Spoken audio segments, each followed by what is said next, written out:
Olá, pessoal, tudo bem com vocês? Eu vou fazer uma rápida apresentação sobre mim, né? Eu sou a Ariadna, eu sou então monitora de vocês, sou aluna do sexto período e eu vou tentar, né, ajudar vocês aí nessa caminhada da embriologia que não é muito fácil. Mas bora lá. Então, vou dar minha primeira salinha, abordando então toda a questão do conteúdo do sistema respiratório. Bora lá. A nossa salinha, então, ela basicamente vai ser composta de 3 partes. Na primeira parte, eu irei falar, então, sobre o desenvolvimento da laringe, traqueia e brônquios e das malformações relacionadas a essas. Na segunda parte, estarei falando sobre os estágios do desenvolvimento pulmonar, também das malformações associadas. E, por fim, terceira parte, eu vou trazer um caso clínico e algumas questões de revisão. Então, vamos lá. Antes de começarmos a matéria propriamente dita, é importante a gente lembrar lá a divisão do sistema respiratório. O sistema respiratório, ele pode se dividir em sistema respiratório superior e sistema respiratório inferior. O sistema respiratório superior, ele vai ter como origem a saliência frontonasal. E já o sistema respiratório inferior, ele se origina lá do sulco laringotraqueal. O sistema respiratório superior, ele vai ser composto pelo nariz, pelos seios paranasais, pela nasofaringe e pela orofaringe.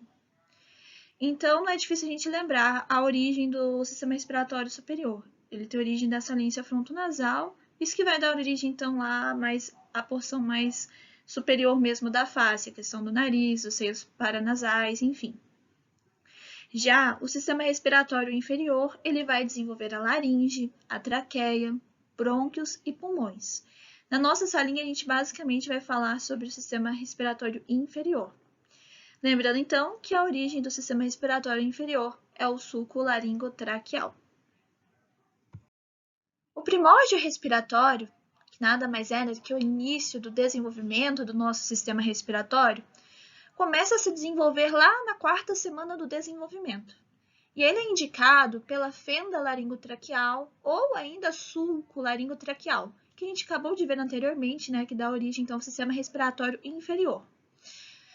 Essa fenda laringotraqueal nada mais é do que um sulco mediano na extremidade caudal da parede ventral da faringe primitiva. A gente já vai ver uma imagem para facilitar o entendimento.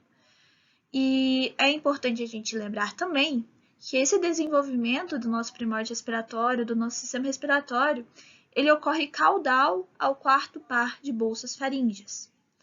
Nós teremos o endoderma, dando origem ao epitélio e às glândulas da laringe, traqueia, brônquios e epitélio pulmonar, e o mesoderma esplâncnico, dando origem, então, a cartilagens e musculatura lisa dos brônquios, tecido conjuntivo, capilares, tanto da laringe, traqueia, brônquios e pulmões, e ainda a pleura visceral. Observe, então, aqui nessa imagem, a gente consegue ver aqui, ó, o nosso sulco laringotraqueal ou fenda laringotraqueal, que é um sulco, então, mediano na extremidade caudal da nossa faringe primitiva, localizado, então, na parede ventral também dessa faringe primitiva.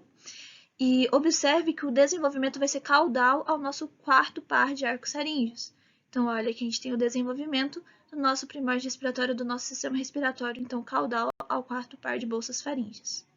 Ok? Aquele sulco laringotraqueal que a gente acabou de ver, aquele sulco mediano ou fenda laringotraqueal, vai sofrer um processo de evaginação, ou seja, vai evaginar para fora. Então, aquele sulco, né, que era reto, ele vai sofrer um processo de evaginação. Então, ele evaginou, e quando ele evagina, ele vai formar uma outra estrutura que a gente vai chamar de divertículo laringotraqueal. Então, o sulco laringotraqueal forma o divertículo laringotraqueal. Esse divertículo laringotraqueal também pode ser chamado de broto pulmonar, é a mesma coisa. Esse broto pulmonar ou divertículo laringotraqueal vai se alongar, vai sofrer um processo então de alongamento. E conforme ele se alonga, ele vai ser envolvido pelo mesênquima esplâncnico. O divertículo laringotraqueal, envolvido por esse mesênquima, vai formar o que nós chamamos de broto traqueal. Esse broto traqueal vai se subdividir em 2 tumefações. formando o que nós chamamos de brotos brônquicos primários. Esses brotos brônquicos, eles vão continuar se subdividindo e vão ser recobertos também, envolvidos por esse mesênquima esplâncnico. E conforme esses brotos brônquicos são envolvidos por esse mesênquima esplâncnico, nós iremos formar os nossos pulmões. Então, repetindo novamente, nós temos o sulco laringotraqueal, que vai evaginar, formando, então, o nosso divertículo laringotraqueal, ou broto pulmonar. Esse divertículo laringotraqueal vai ser envolvido pelo mesênquima esplâncnico, formando, então, o nosso broto traqueal. Esse broto traqueal, ele vai se dividir em duas tumefações, formando os nossos brotos brônquicos. Esses brotos brônquicos mais o mesênquima esplâncnico vai formar, então, os pulmões. Nessa imagem aqui, a gente consegue ver esse processo. Observe a formação, então, do nosso divertículo laringotraqueal aqui, ó. A gente teve uma evaginação do nosso sulco laringotraqueal, formando o divertículo, que é essa parte aqui.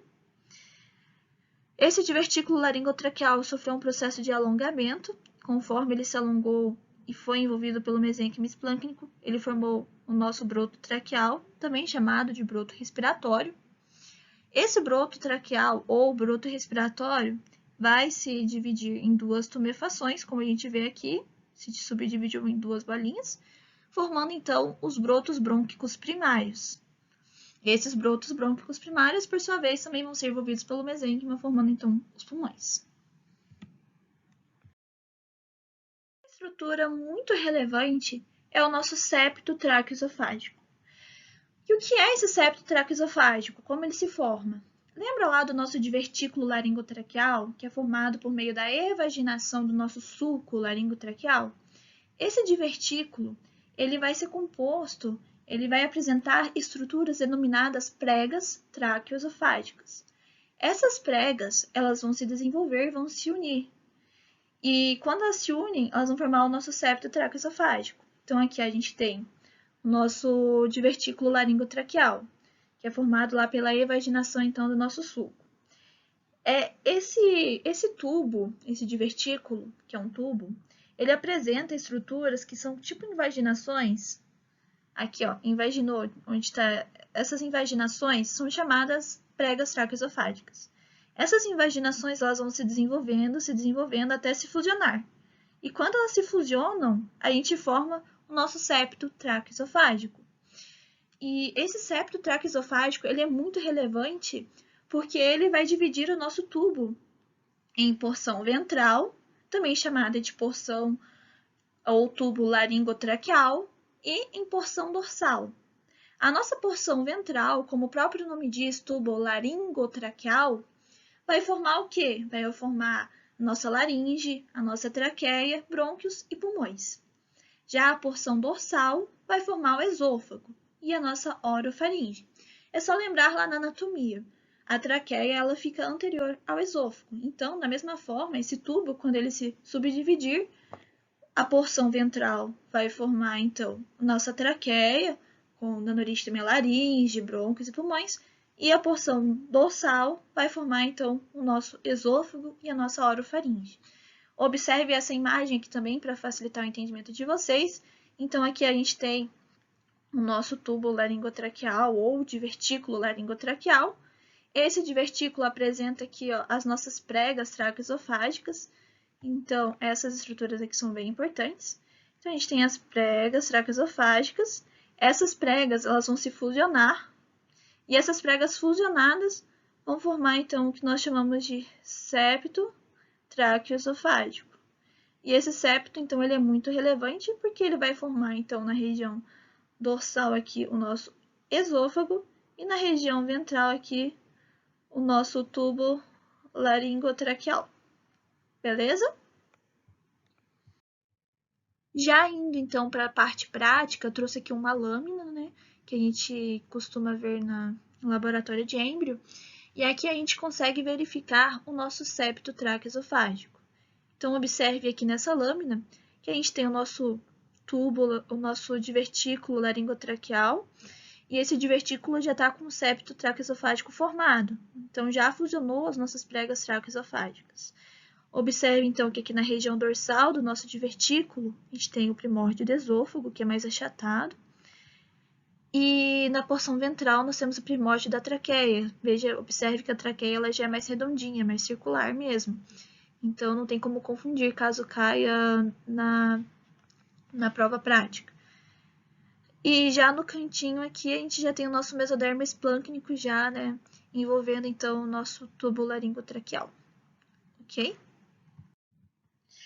No que se refere aos brônquios, eles vão se originar lá do que nós vimos anteriormente, que são os chamados brotos brônquicos primários. Só lembrando, então, que esses brotos brônquicos primários, eles têm origem lá do broto respiratório. Então, revisando novamente, a gente tem lá o sulco laringotraqueal, que origina o divertículo laringotraqueal. O divertículo laringotraqueal vai se alongar, formando o nosso broto respiratório ou broto traqueal, e esse broto traqueal, por sua vez, vai se alongar e vai se subdividir em duas tumefações, formando então os brotos brônquicos primários, como a gente vê aqui nessa imagem aqui. Observe a formação dessas duas tumefações, que são os nossos brotos brônquicos primários. Esses brotos brônquicos primários vão se subdividir, por sua vez, formando os outros ramos. Então, a gente vai formar lá os brônquios secundários, os ramos lobares, segmentares e intrasegmentares. Observe também que conforme eles vão crescendo e se subdividindo, eles vão crescendo lateralmente para o que nós chamamos de canais pericárdio-peritoneais, conforme a gente vê na animação. Então, ó, a gente tem o broto respiratório se subdividindo nos brotos brônquicos primários, brotos brônquicos primários se subdividindo nos outros ramos, né, nos secundários, lobares, segmentares e intrasegmentares, crescendo aqui, ó, para observar aquela pleura ali, que é o que nós chamamos de canal pericárdio-peritoneal, que também é conhecido como primórdio da cavidade pleural.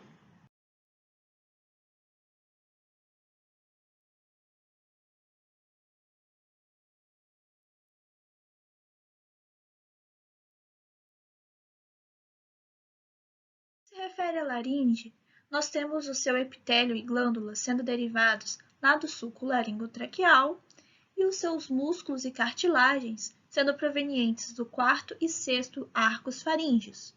A epiglote, que é aquela estrutura localizada logo na entrada da laringe, que garante, né, que nenhum alimento entre no sistema respiratório, apresenta como origem a porção caudal da saliência hipofaríngea. É importante a gente saber sobre a laringe que ocorre um processo de recanalização lá na 10ª semana. Caso não haja essa recanalização, nós teremos então uma malformação que nós já veremos adiante. A traqueia, ela tem como origem o endoderma e o mesoderma esplâncnico.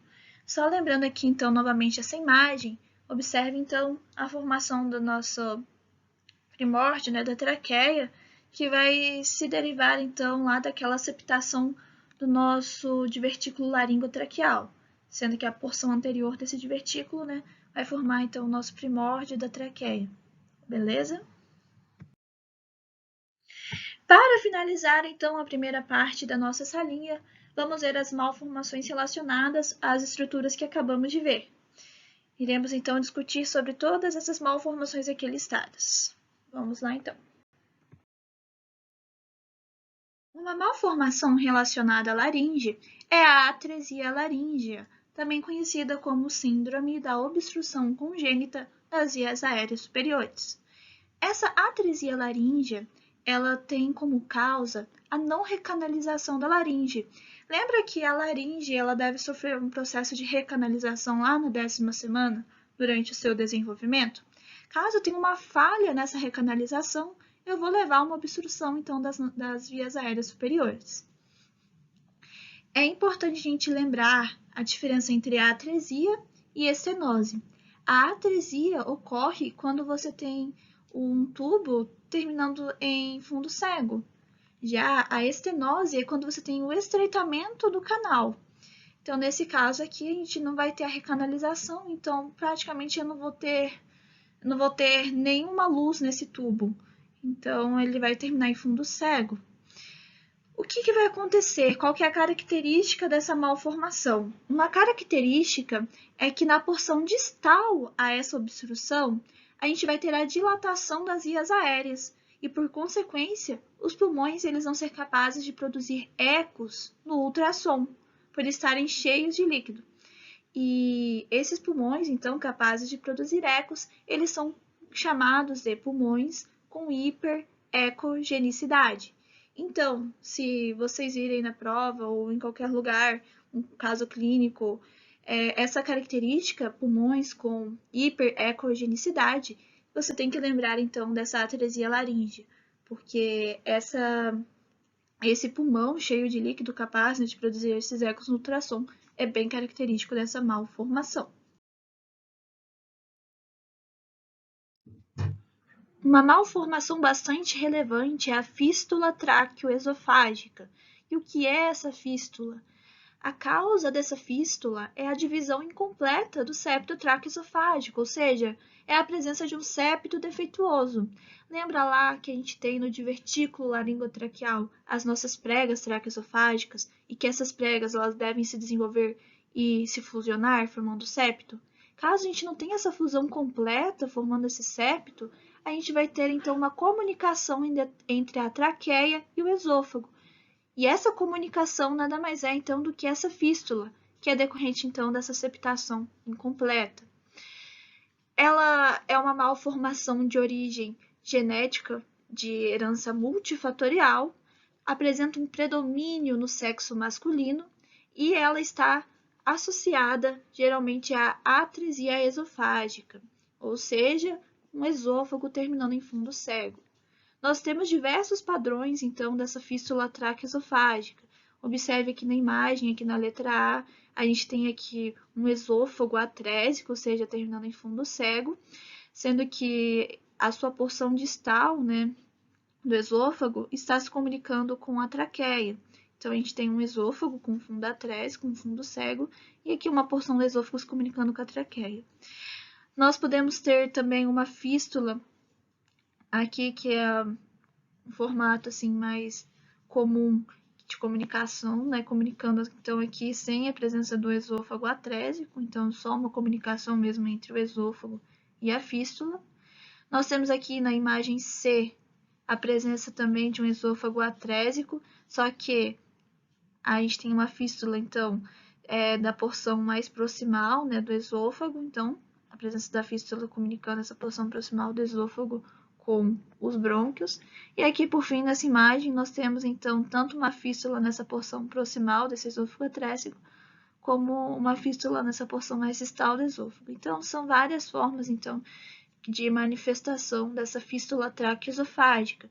E dependendo, então, de qual manifestação, de qual posição que a gente vai ter dessa fístula, a gente vai ter alguns sinais e sintomas clínicos um pouco diferentes.